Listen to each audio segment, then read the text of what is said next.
Hello জনগণ, কি অবস্থা সবার? কেমন আছেন? আমি আছি বর্তমানে লিথুনিয়ার প্রত্যন্ত একটি গ্রামে। টু বি অনেস্ট, এই গ্রামটা আসলেই ছবির মতো সুন্দর।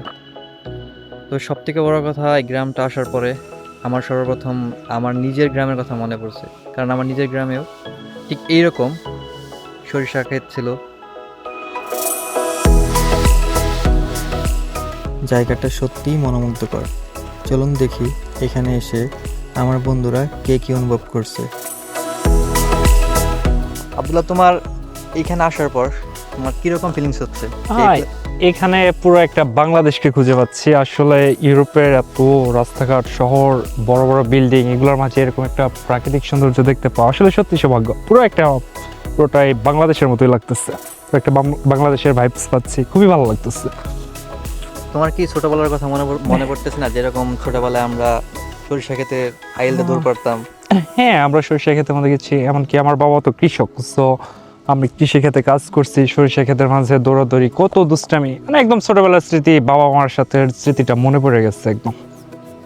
তো আব্দুর রহমান, আমি যতদূর জানি তুমি তো গ্রাম থেকে বড় হয়েছো, তো তোমার গ্রামে কি ঠিক এইরকম ভিউ ছিল? সত্যি বলতে আমি যখন আসি এখানে প্রথমে এই সাইডের যে ভিউটা আছে, একদম একটা নালা বা খালের মতো, পাশে হচ্ছে গম, তারপরে সরিষা লাগানো আছে। তো একদম আমার যে বাংলাদেশের দ্বিতীয় মানে বৃহত্তম বিল আমার এলাকায়, বিল ভাতিয়া। তো আমি একদম সেটার কথা মনে পড়ে গেছে, যেটা আমার গ্রামে অবস্থিত। সো একদম আমি আবেগ আপ্লুত হয়ে যায়। আর একটা কথা না বলে পারছি না, জায়গাটা যেমন সৌন্দর্যে ভরা ছিল, ঠিক তেমনই লুকিয়ে ছিল কিছু শিক্ষণীয় দিকও। সেটা না বললেই নয়। তো সৌরভ, হ্যাঁ। As a electrical engineering student হিসাবে তুমি এই প্লেসে আসার পর তোমার কি শিক্ষণীয় বিষয় আছে? আসলে এটা আসার পরে আমরা দেখতে পাচ্ছি এখানে উইন্ড টারবাইন। তো আসলে আসার পরে আমরা ভিতরে গেছিলাম। ভিতরে যাওয়ার পরে তো আমাদের দুই একজন ভিতরে আছে, ওনাদের সাথে কথা হয়েছে। তো ওনাদের সাথে মানে প্রপারলি আমাদের ভিজিট করতে দেয় নাই।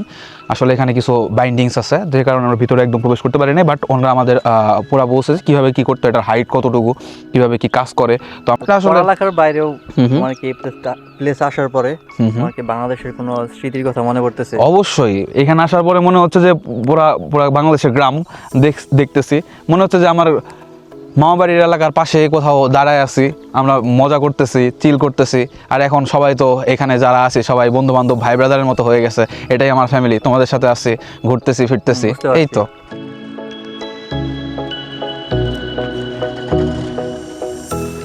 আমার যেরকমটা মনে হইতেছে যে আমি বিগত 4 থেকে 5 বছর আগে যখন ইউরোপ আসার স্বপ্ন দেখতাম, ঠিক তখনই আমি বিশেষ করে সুইজারল্যান্ডের যে গ্রামের ভিডিওগুলো দেখতাম, তখন আল্লাহর কাছে খুবই চাইতাম যে এরকম কোন একটা জায়গায় যদি আমি নিজে যাইতে পারতাম কতটা ভালো লাগতো। তো এরকম তোমার কখনো কোনো স্বপ্ন ছিল কিনা? হ্যাঁ, ছোটবেলা থেকে স্বপ্ন থাকে যে ইউরোপে যাব। অনেকে চেষ্টা করে পারে না, বাট আল্লাহ তাআলা কপালে রাখছে, আসছি, ঘুরে ফিরে দেখতেছি, স্বপ্নগুলো পূরণ হয়েছে। বাবা মার স্বপ্ন, আমার স্বপ্ন, সবার অনেক স্বপ্ন থাকে। ইনশাল্লাহ সবকিছুই পূরণ হয়েছে, আলহামদুলিল্লাহ। তারপর ইচ্ছা করছিল সরিষা ফুলের মধ্যে হারিয়ে যায়। যাই হোক, আজকের মতো এখানে শেষ করছি। দেখা হবে নতুন কোনো ভিডিওতে। আল্লাহ হাফেজ।